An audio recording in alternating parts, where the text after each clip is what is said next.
Сначала мы нажимаем на клавиатуре риф, а потом на октаву.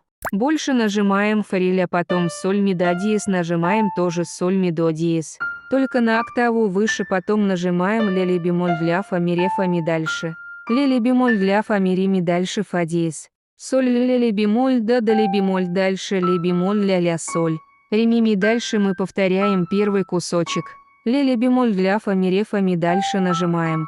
Фа диез ля бемоль до теперь ля диез до ре. Ре ля бемоль ля соль фа, и теперь повторяем заново до ре ля. Ля бемоль ля соль фа, и теперь последний кусочек мы нажимаем ноты. Вместе с левой рукой сразу две руки. Работают ля фа диез фа диез. Фа диез соль фа диез ми си ля бемоль ля соль диез. И это все мы играли двумя руками.